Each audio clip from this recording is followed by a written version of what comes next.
Okay, so imagine this Mertza case. You're on a murder case Right. and going through evidence, the usual stuff, files, photographs, that kind of thing. Right. But then suddenly Right. you find this pristine bullet casing, untouched, totally clean, Oh, wow. months after the murders happened. Huh. It's wild, right? It sounds like something you'd see on TV. Definitely, yeah. But that's what's going on in the Kit Martin case. You know, the former U.S. Army major convicted of killing his neighbors. Right. Right. So is this a sign that he's guilty, or is this like some kind of setup? We're going to dive deep into that one today Yeah. and some other crazy true crime stories that have been in the news this week. I think it's so interesting how just one tiny piece of evidence can become the most important part of a case. Oh, yeah. Especially when it's not even clear if it's real or not. The Kit Martin case is the perfect example of how the smallest details can make all the difference. Absolutely. And this is one of the cases we're going to be talking about today. We've also got the tragic passing of Matthew Perry, the actor, the latest on the Idaho murders, and Brian Kohberger, Right. and then this, like, captivating love triangle murder trial of Caitlin Armstrong. Oh, wow. They're all so different, but they all give us this glimpse into investigations, trials, and the human stories behind them. What's really interesting to me is how these cases often become these, like, big conversation starters for society about justice, privacy, and even the role of technology in our lives. You're so right. Okay, let's start with Matthew Perry. Okay. I mean, most people know him as Chandler from Friends. Yeah. Sadly, he passed away way too young, only 54. Yeah. Initial report said it might have been a drowning in his hot tub, but they're still investigating the official cause of death. Okay, I see. What really got to me was how open he was about his struggles with addiction. He was really remarkable in his honesty. In his book, he even said that he wanted to be remembered not just for friends, but for helping other people struggling with addiction. It really shows how much he wanted to make a difference beyond just being famous. It's just like this really sad reminder that behind all the Hollywood stuff, there are real people dealing with real problems. And it makes you think about how important it is to be compassionate and supportive Yeah. to those struggling with addiction. Okay, let's move on to the Idaho murders case. The FBI just finished a big investigation of the King Road house where those murders happened, Right. and they were super careful about gathering evidence for the upcoming trial against Brian Kohberger. It's interesting how that house has become such a big deal in this whole thing. The families of the victims and the defense were totally against tearing it down. Oh, really? Yeah, they said it might still have important clues. It makes you wonder what secrets those walls are holding, right? Yeah. And what does it mean for the trial if they tear it down? It's so important to protect evidence in any investigation. But in this case, it's really causing a lot of debate. The defense is also fighting the DNA evidence, like how it was collected. They're arguing against the use of genealogical DNA, which is what investigators use to connect Kohberger to the crime scene. Can you explain to our listeners what exactly genealogical DNA is and why the defense is so worried about it? So basically, genealogical DNA uses these public DNA databases to find possible suspects by looking at their relatives. It's a really powerful tool, but it does raise some serious privacy concerns. The defense is using this legal idea called fruit of the poisonous tree. Okay, I need you to explain that one because I'm picturing some weird orchard full of rotten apples, Uh-huh. and that's probably not right. Not quite. So the fruit of the poisonous tree idea is that if evidence is gathered illegally, that's the poisonous tree, then anything that comes from that evidence, the fruit can't be used in court. So in this case, if the defense can prove that using genealogical DNA was an illegal search, then any evidence found because of that search, even finding Kohberger, could be thrown out. Wow, that's a risky move, huh? So they're basically saying that the way they found the evidence was wrong, not the evidence itself. Exactly. It's a bold move that could really change how law enforcement uses genealogical DNA in the future. This whole case is just crazy. Oh. Every time something new happens, it just gets more complicated. Okay, are you ready for something totally different? Yeah, hit me. Let's talk about Caitlin Armstrong. She's accused of murdering professional cyclist Anna Maria Mo Wilson in Texas back in 2022. Oh yeah, that case is like straight out of a thriller novel. You've got the love triangle, the jealousy, and then she escapes the country. Yeah, and remember how she tried to escape again during a doctor's appointment? Oh yeah, yeah. It's pretty wild how determined she was to avoid those charges. It makes you think she planned it all out, which is both fascinating and kind of scary. The trial just started, and already the prosecution and the defense are telling very different stories. The prosecution says Armstrong was super jealous and planned Mo Wilson's murder very carefully. They say they have proof she was tracking Wilson's messages and even had access to her boyfriend's accounts. And there's that alleged audio recording of the murder. Oh, yeah. The prosecution says you can hear Wilson screaming on the recording, which is just horrifying. It's hard to imagine what that kind of evidence does to the jury, you know, Yeah. and to the families. But the defense is fighting back, saying the whole investigation was messed up from the beginning. They say the detectives were so focused on Armstrong that they missed other possible suspects. So basically, like, they had tunnel vision. Exactly. They only saw what they wanted to see, even if the evidence didn't really add up. Right, right. And they're also trying to discredit the DNA and ballistics evidence, calling it junk science. Junk science, that sounds pretty serious. What exactly does that mean in a legal case? Well, it's basically a term they use to describe scientific evidence that seems strong but isn't actually based on good science. The defense is saying that the evidence isn't as clear-cut as the prosecution is making it seem. It's just crazy how the same evidence can be seen so differently depending on whose side you're on. Exactly. And that's why trials are so interesting. They make us look at different viewpoints, really think about the evidence, Yeah. and decide who we believe. Oh, and did you hear that the judge decided to limit how much of the trial will be streamed online? Really? Only the opening and closing statements and the verdict will be broadcast. Wow. It's like they're trying to make it a big mystery. Yeah, like they're building suspense, like in a documentary. Totally. It'll be interesting to see how this whole limited access thing affects how the public sees the case. Okay, before we move on to the last case, let's just take a second to, think about what we've talked about so far. What are you finding most interesting? I'm really struck by how much these cases are about individual stories, you know? Whether it's Matthew Perry being so open about his struggles, Brian Kohberger and his legal strategy, or Caitlin Armstrong trying so hard to escape every little detail, tells us something about human nature, our choices, and what happens because of those choices. You're so right. It reminds you that behind all those headlines and legal terms, there are real people with real lives. It makes these cases much more than just crime stories. They become like a window into what it means to be human, both the good and the bad. Absolutely.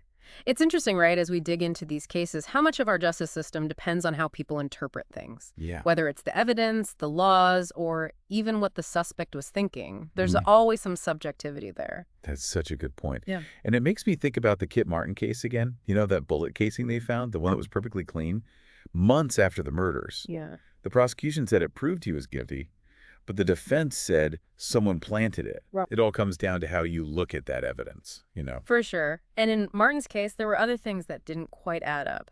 Like what? Well, the defense questioned the cell phone tower evidence, saying it was misleading. They even suggested that his ex-wife might have wanted to frame him. Oh, wow. It's just a whole mess of accusations and possible motives. It's like a classic he said, she said, but with way higher stakes.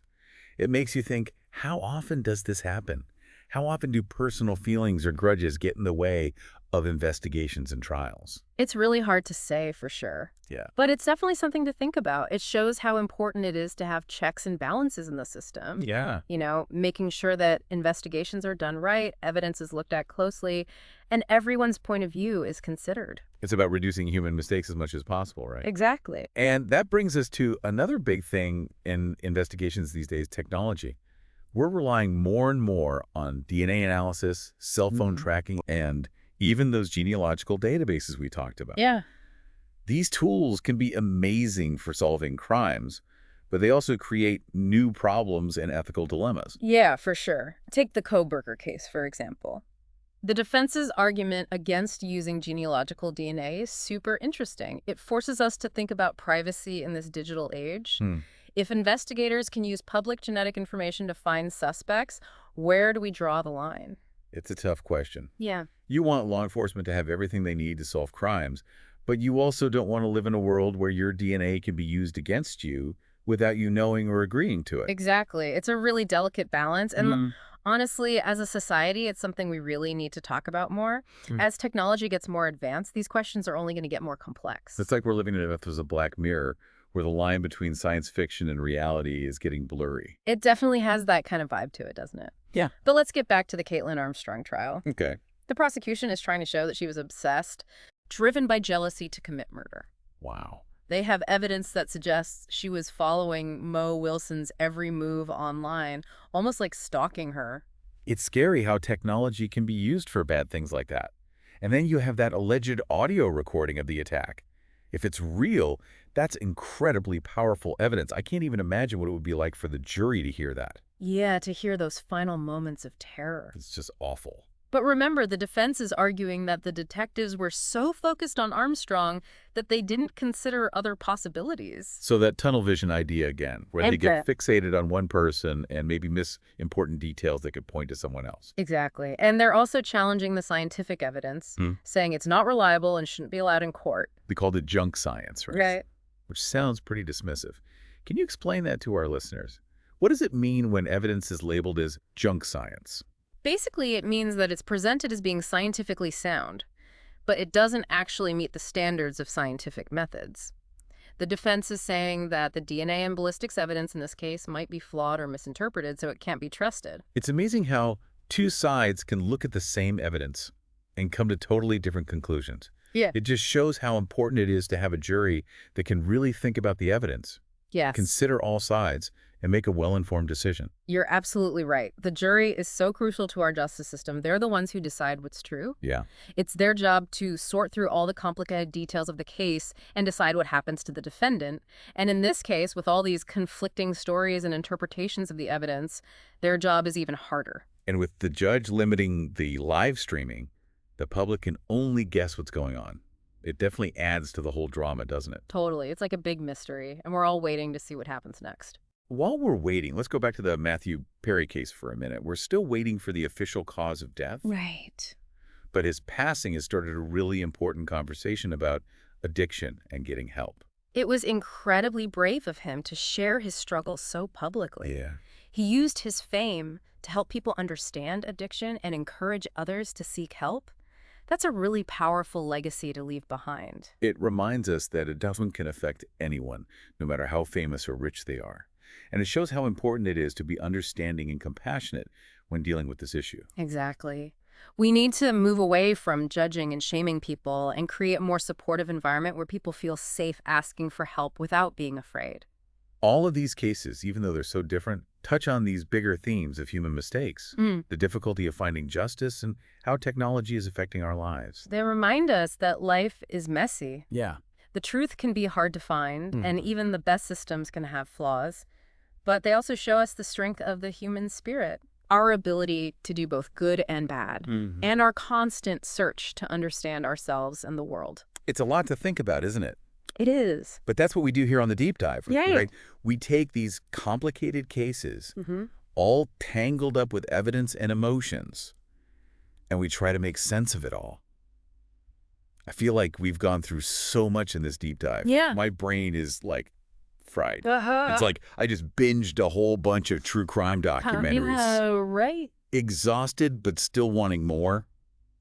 It's true. These cases are so interesting, but they also make you think about the justice system, Yeah, human nature, technology. It's a lot. exactly. Each case feels like a little piece of a giant puzzle, Right. and we're just trying to figure out how they all fit together. And then just when you think you're getting close to seeing the whole picture, Right. something new pops up, like a twist or a new piece of evidence, and everything changes. You got to start all over again. It's so true.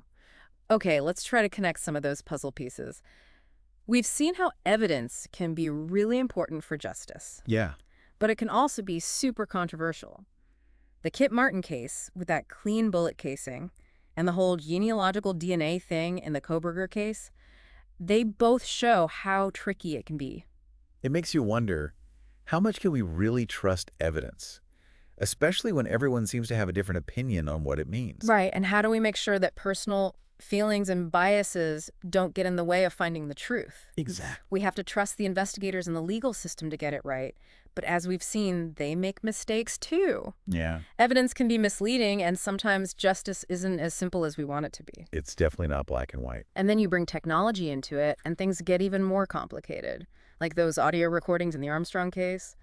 It's kind of creepy how technology can capture those really personal and scary moments. Right. But it also makes you think about privacy surveillance and how those recordings are used in court. For sure. It's like we're constantly trying to find a balance. Yeah. We want to use technology to solve crimes and keep people safe, but we also want to protect everyone's privacy and rights.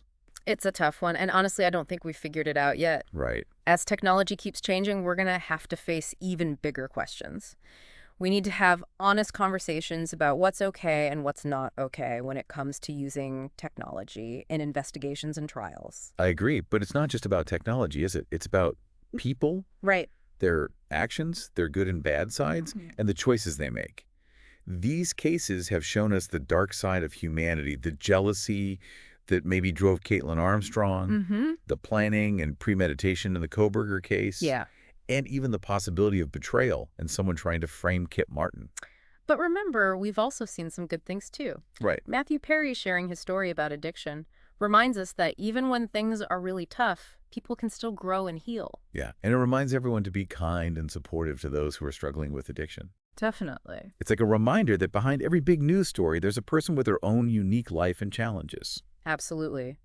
It's so easy to get caught up in all the exciting parts of true crime. Oh, yeah. The twists, the mystery, the whole whodunit thing. But it's important to remember that these are real people's lives, and we should be sensitive to that. So as we wrap up this deep dive, what do you want our listeners to take away from it all? What do you hope they'll remember? I hope they'll stay curious, keep asking questions, and really try to understand how complicated the justice system is. These cases aren't just entertainment. Yeah. They make us think about what we believe, what's right and wrong, and what kind of society we want to live in. That's such a great point. Yeah. And I hope our listeners will keep digging into these cases, ask questions, and talk about these issues with each other. And if you're looking for more deep dives like this one, Yeah. you know what to do. Hit that subscribe button. We'll see you next time.